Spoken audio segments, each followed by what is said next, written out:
Well, Phil was saying that maybe I should try and do the movie review with my big baby head with the glasses. Did I say that? Oh, maybe not. Anyway, I've been making videos for TikTok and Twitter and Instagram and I've been announcing our next movie. Okay. And I've been using like funny filters while I do it. Oh, nice.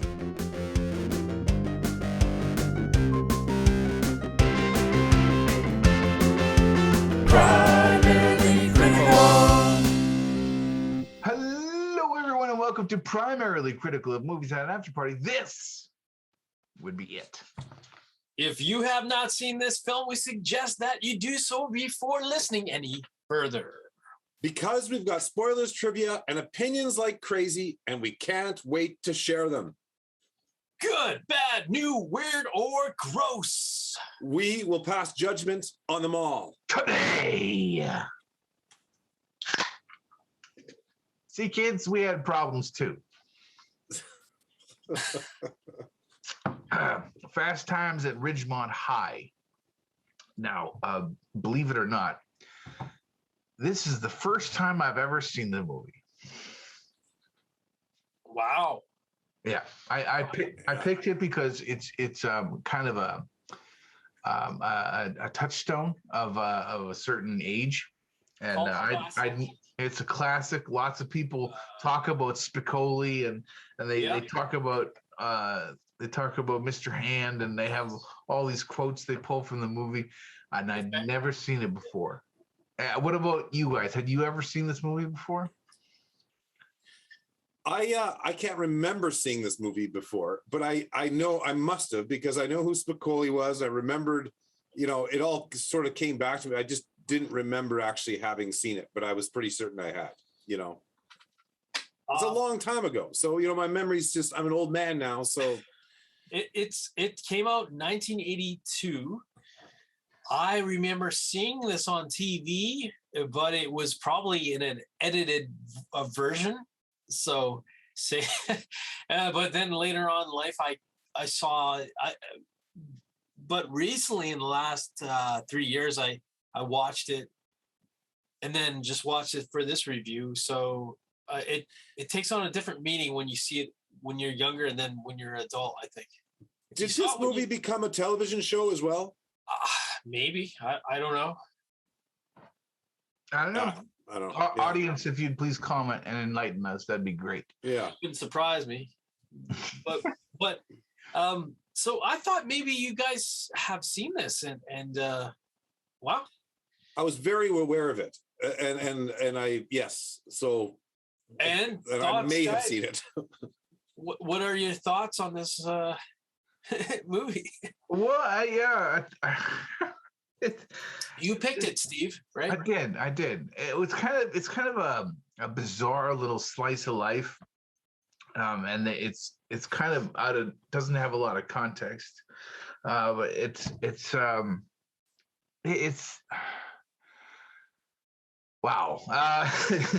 Well, it deals with a 13-year-old girl. I think the main person in the movie is this 13-year-old. 15. She's 15 years old. Not that's 15. They're all high school students, right? We're dealing with high school. Oh yeah, okay, 15. Yeah, she's 15. She lied saying she was 19, but she was actually 15. Yeah, that's Go ahead, Steve. Yeah, no, that's okay. I mean that alone is can be a touchy subject. And well, sure.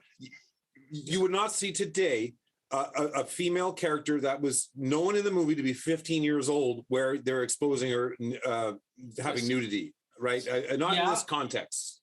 No. This movie is 40 years old, guys, and a lot has changed. And I there's some really cringy, pretty dark moments in the movie. You came into this probably thinking it's a comedy. Spicoli, ha ha ha, but that's only a small part of the movie. He's a bit of he's a clown in the movie, right? And he doesn't really have he's the light part. The dark part is like the 15-year-old teenager. Well, and there's rapey type scenes going on there, right? Yep. Rapey type scenes. Now, Stacy's character goes through a lot of dicey kind of rapey abortion. It's heavy stuff. Yeah. Let's get to right.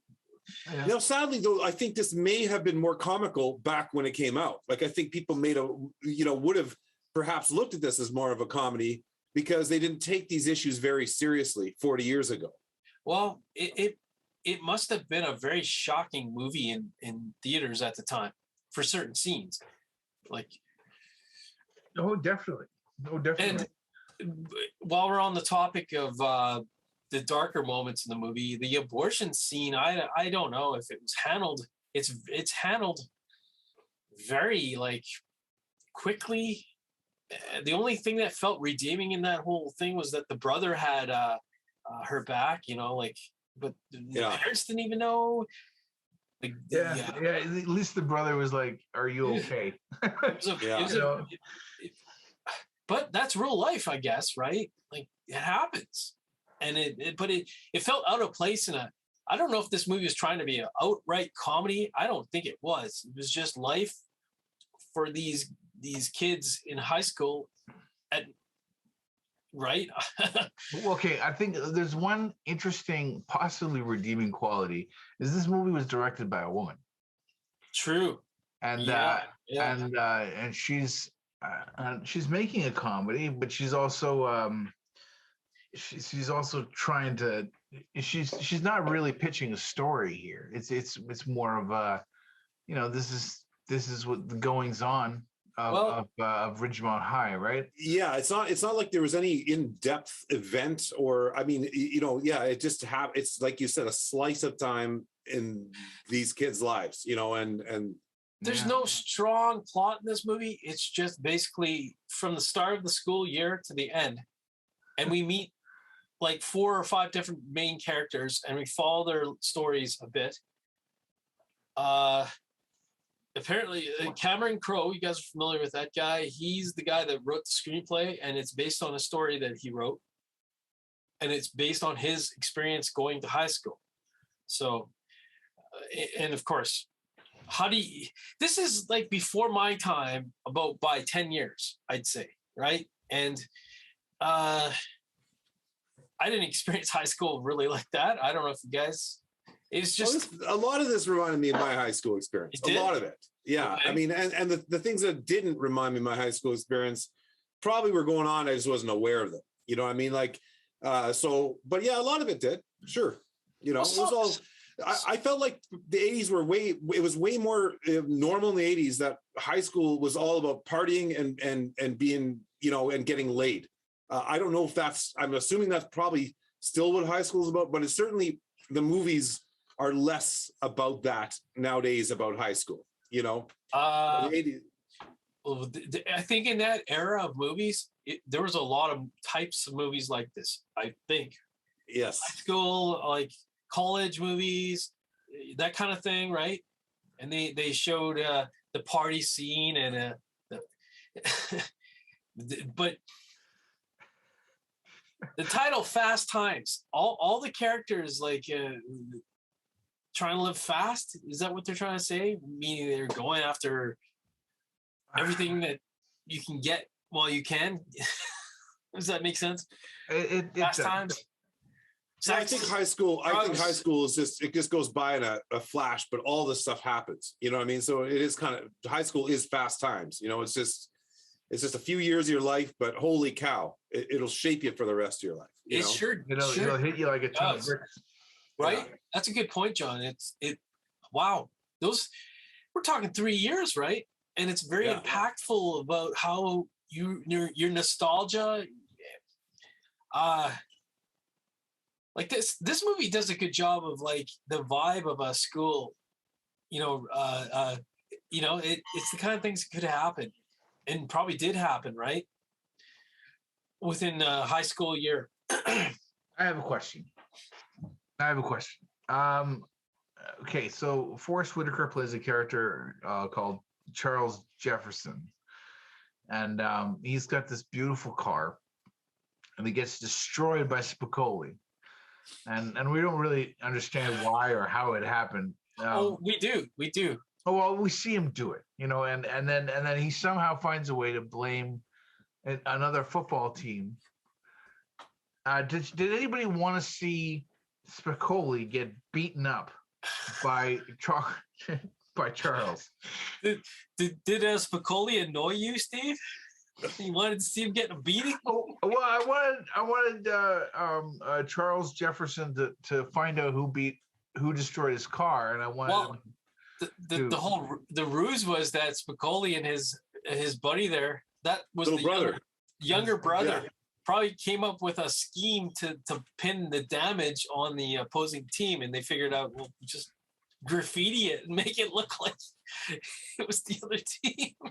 Yeah, see, I did not want to see Spicoli get. I like Spicoli. I mean, he's an idiot, right? He's definitely an idiot. He needs to probably get in trouble. He deserves to get in trouble for that. But at the same time, he's just a likable guy, right? So I didn't want to see him get his ass kicked. So I was kind of glad. That was pretty clever that they came up with that idea, and they enforced a win. That ensured a win in that football game because of that.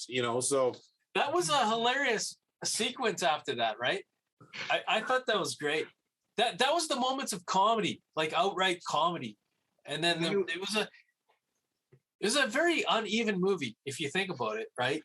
At moments it was harsh, very harsh, like how they treated each other. And at other moments it was lighthearted and just silly and funny.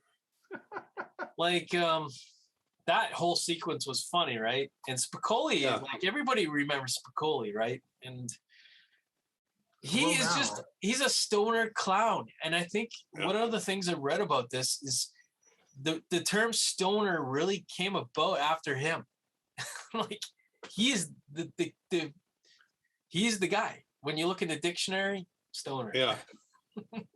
I know. I love they're pulling up in their van there, and you can't even see who's driving because there's so much smoke in the van. That's a class. That's like Cheech and Chong stuff, It was just it's very Cheech and Chong with him. He didn't really have. While we're on his topic, I love the scenes with Mr. Hand. Everybody loves those in the classroom, right? And I didn't see Mr. Hand as a bad guy. I saw him as a wonderful teacher that actually gave a crap about his students, right? And he focused he was pretty, but he was very, I think, a little too rigid, maybe. Oh, maybe. He probably lost some students because they just couldn't deal with, like, you're 5 minutes late. You might as well not even go. Well, you know what I mean? Like, that's not good. The way he handled Spicoli was a lot of fun. And I think, to me, you almost wonder if you could just do a movie with Spicoli and focus more on him. But that's a whole other Bill and Ted's Excellent Adventure. Yeah, exactly. I was just going to say there's movies out there like that. Yeah. Or Steve, Dumb and Dumber, maybe. Steve, no, you're right. Those are movies took that character and moved on with them. But I guess I thought there was a lot of fun. But I really liked the character that Judge Reinhold played, Brad Hamilton, right? Yeah. He had a fun character to deal with. He was kind of like had crappy jobs throughout the movie. His woman broke up with him, and that was great. I love that because I'm a successful guy. It's time I need to explore my option. Blah blah blah, and then she basically gives the same speech to him. It's like I love that. That was great. That was beautiful. But I did find it frustrating that there was no. Brad didn't learn anything. Brad didn't advance. Didn't. All he did was lose jobs. He kept. There was. It was a little frustrating not having a story or a plot. Yeah. It was a very thin. If there's no plot, it's just. I mean, really, the biggest plot that developed, which started way into the movie, was the guy. What's the guy? The scalper guy. What's his name? That was Mike Damone. Mike Damone. Yeah. Okay. Mike, so his story, along with Stacy, right? Is that her name? Yeah. yeah, that whole thing where that was the closest thing you got to a plot and a storyline in this movie. I felt Well, like there it is was the romance that kind of falls through the whole movie between Mark, the Ratner, and Stacey Hamilton, and it ends the arc or the yeah ends with them together yeah after what basically in my mind is Stacey's character learning that it's not about sex, it's about trying to have a relationship and yeah all the things. I mean, there were some morals in this movie. I mean, it showed, don't go, there's cautionary tales for young women who watch this, don't go for the wrong guy. This is what can happen to you, So that's about, I think, as thick of a storyline you're going to get out of this movie. And it's interesting. So sorry, Steve, go ahead. You got Stacey and Brad have parents that we never meet in the movie. No. You never meet the parents, really, do you? No. You meet the teachers. You meet a couple teachers. Well, we hear Spicoli's brother mentions his dad. You meet the brother of Spicoli. I don't know. Did we meet any parents? Not really. No. I don't think we met any parents. I think there's no parents in this. It's all the high school people, right, involved. But yeah, and I'm fine with that, right? They kept it really focused on the kids. And, did you have a cadaver lab in school? Because I didn't have a cadaver lab in school. No. Did it? That was we did the fetal pig. That was as far as we went. But, we did that kind of thing. But that was pretty advanced stuff, right? And I have to point this out when I remember it. That scene follows right after the abortion whole scenario. Right? Oh yeah, right. And there's a scene where you see Stacey's character. She's there, and then they go to the baby ward. It's like it felt awkward because she just is that why she had to walk out? You think was that? No, I think later on it's the adult autopsy thing. But I felt like they didn't really handle the abortion sequence very well. Actually, I didn't even connect the dots. I can't believe I didn't. It felt very awkward, and if I've heard people say, hey, they should do a remake. First of all, this would probably not be able to be made in the way, John, you pointed out earlier. You don't see nudity from 15-year-olds on movies, and you probably wouldn't see a lot of these things play out. Maybe not. I just don't know. Well, and is it worth remaking? I mean, I think like would this stand up? Would this stand okay? But would it stand up to this day and age? This kind of, like I said, you don't see a lot of this kind of party stoner like being badass in high school movies coming out. It doesn't seem to be a thing of the day. Now, maybe I'm just not finding them and I'm not watching them, but it doesn't seem to be a big thing like it was in the 80s. The 80s is just crazy that way. And the house parties and all that stuff, it seems that that's not a big thing anymore. It's not selling like it used to. It was following the free love of the 70s, right? Yeah. Yeah.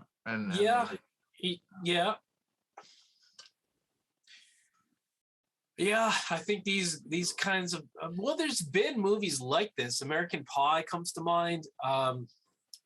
Was there a movie called Kevin Crowe did Almost Famous, but oh man, there was another movie that was like similar to this where it was in the 70s.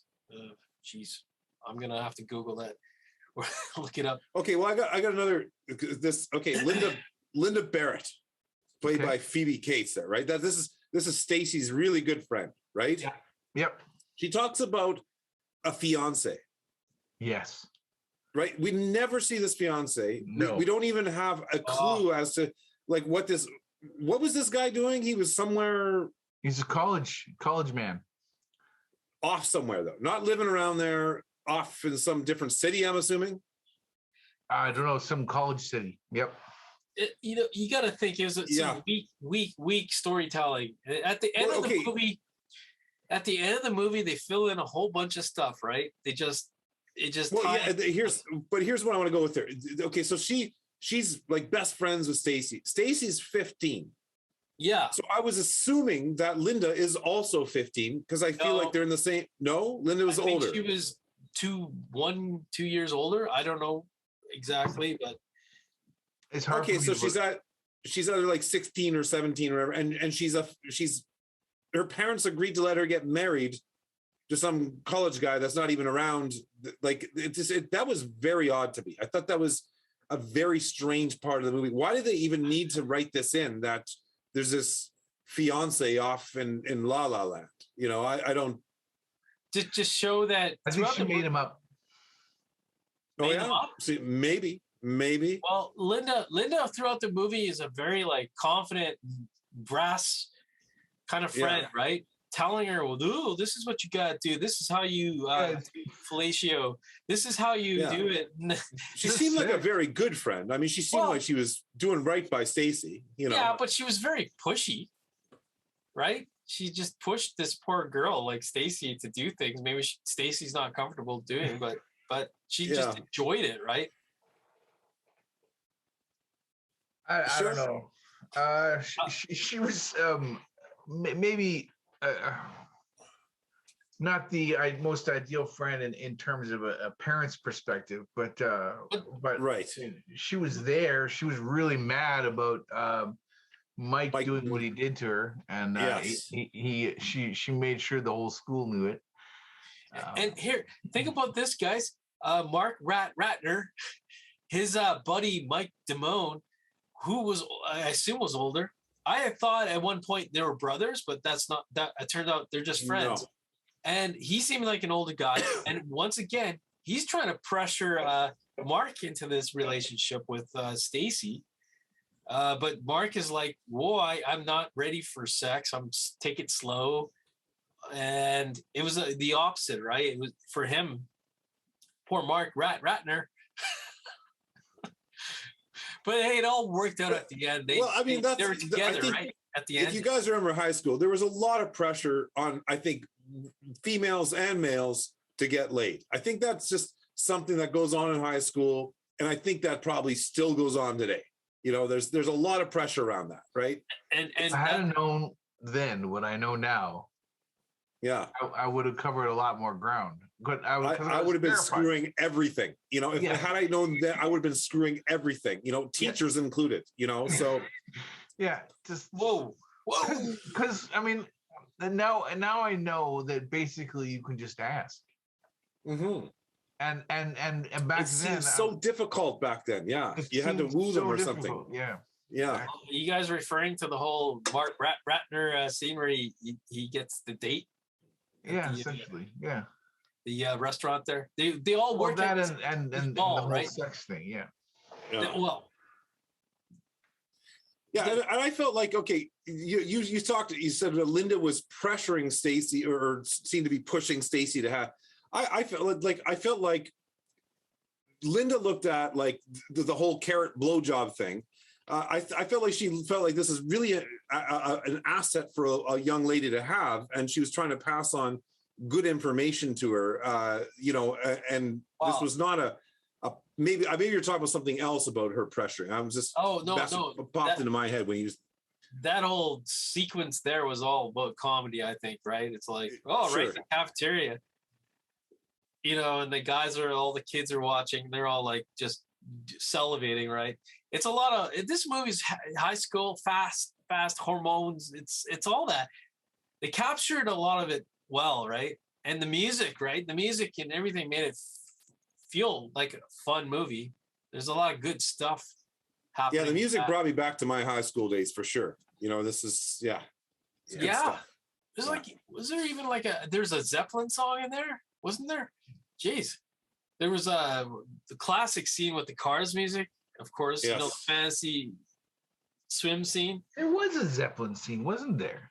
There was. That's right, because Mike told the Rat to play Led Zeppelin's fourth album every chance he gets.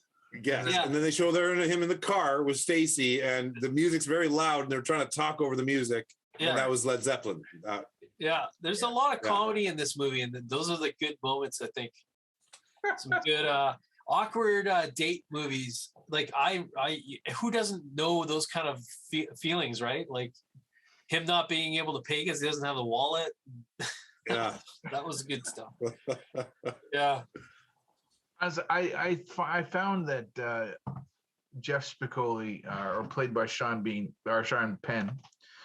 Yeah. Sorry, totally different actor. Yeah. Sean Penn. Yeah. Sean Penn. He's a supporting role, and he's he really wasn't a big part of the movie, was he? No, he wasn't. No, and like he's front and center in every poster.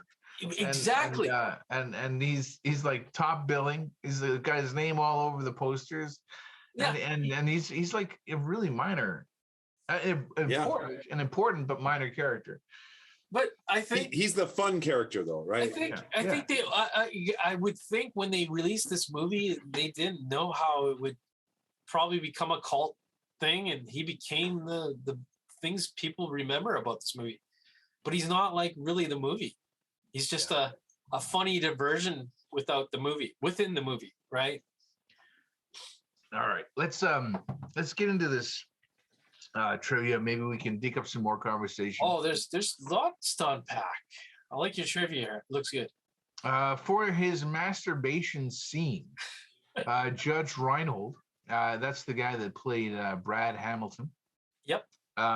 He brought a large dildo to work with him, unbeknownst to the rest of the cast. When Phoebe Cates looks of horror and disgust is that when she finds him masturbating, she's disgusted. Right, she comes in the bathroom, yeah, and it's legit. It's totally legit. She did not expect to see a giant dildo, and she was aghast. Well, yeah, that what precedes that whole sequence is the famous slow motion 80 slow motion sex fantasy. Yeah.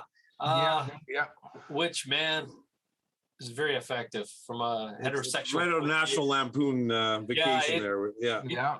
Totally. As a kid seeing that, it's very impressionable.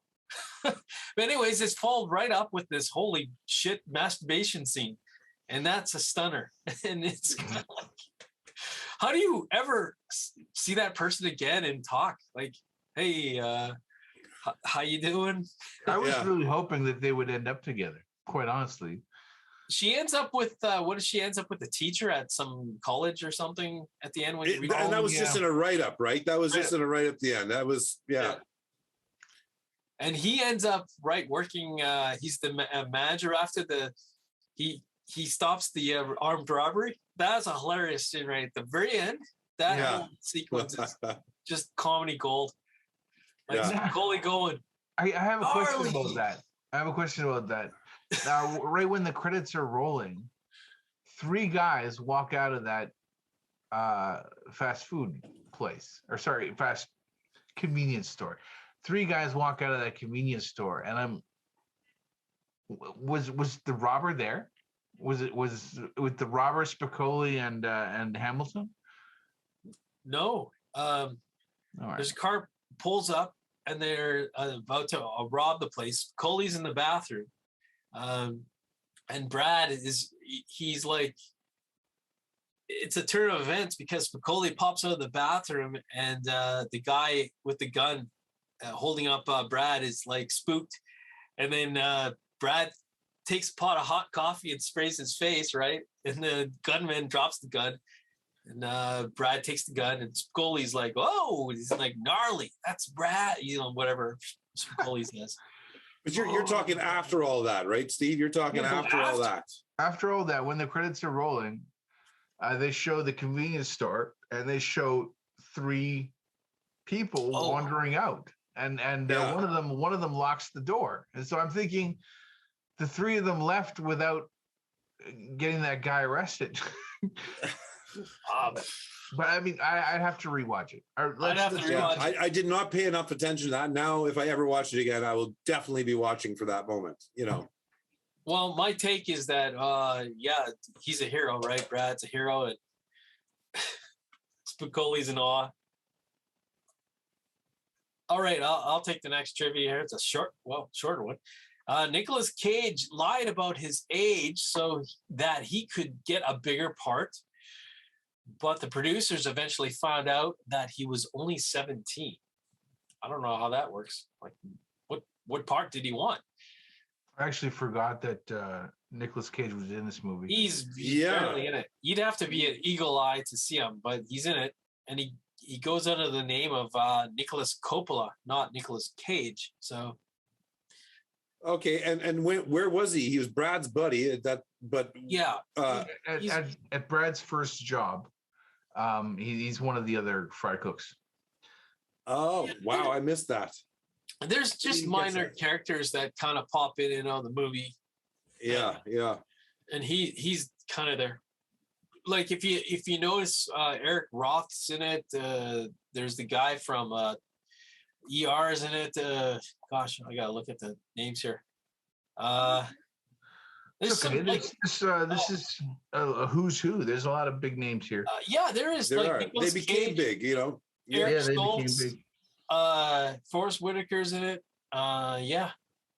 Yeah, I mean, you know, Nicolas Cage, he had nothing to worry about, but he didn't know that back then. He didn't need to lie. You know, he was going to do just fine. He's going to be fine. Yeah, he's going to be just fine. In fact, he was in a movie, I think, Valley Girl, which he had a major role in, which came out shortly after this movie, right? So it was, you know, it wasn't long. He didn't have to wait long before he started, you know. I'm sure this is a common thing. It's cool to watch older movies and see the bit parts that some of your big stars now, you know, had in these movies. Yeah. So look out for them next time you watch Fast Times. Ridgemont. Next trivia. Who's got it? Okay, I got it. Near the beginning of the movie, right after Mr. Hand sends Spicoli to the front office for being late to class, Mr. Hand passes out the class schedule of quizzes. After the paper is passed out, the students put the page up to their noses and deeply inhale. I did notice this. This was a popular school ritual of the 60s, 70s, and early 80s, as photocopy machines were very expensive, so ditto machines were used. The resulting copies did not get you high, but they smelled good. You remember? No, the ditto machines, were that the ones where they came out purple? Man.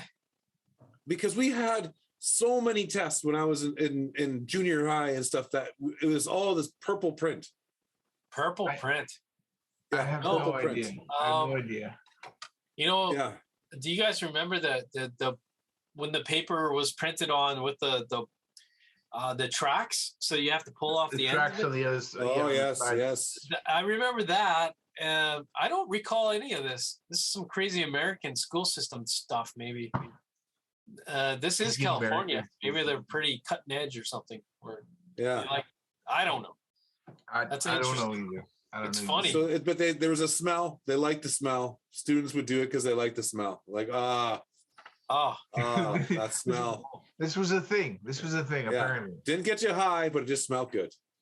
Like gasoline. If you view like gasoline, want to comment and tell us all about the smells of the of test papers, you go ahead. Yeah. Maybe we can get a ditto machine somewhere and just print some off, and we can actually experience this for ourselves. Yes. No, maybe not. Not to be confused with a dildo machine. Right. Very different machine. Very different. The mall scenes were shot during the night when the mall was closed at around 9:30, and when it opened at 9, the two kids who Damone, that's the last name of Mike, scalps tickets to, were under 18, and due to labor laws couldn't film past certain hours, so they only had a 10-minute window to shoot those scenes. That's amazing. That is amazing. Well, you got to do it. It's amazing. What amazes me about this is that there was a time where like big movie producers couldn't work around those little labor laws like that. Because I know today they could get 5-year-olds to shoot in the middle of the night in a mall, right? But there was a time where labor laws meant something. Hey. Damn it. Yeah. It is what it is. Remember when people cared about each other? Yeah. Amazing. We're actually running a little short on time. Does anybody have any last comments or things they want to say? Would you recommend this movie, or do you think this is a classic, guys?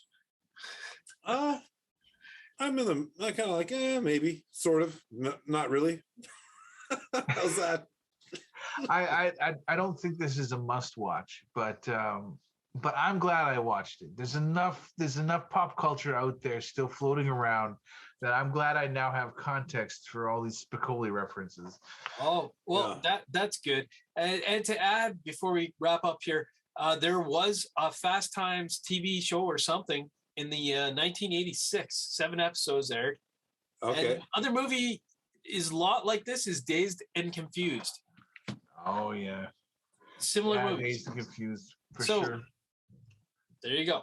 There you go. All right. Next week, Monday at noon, we're covering Appaloosa. Yep.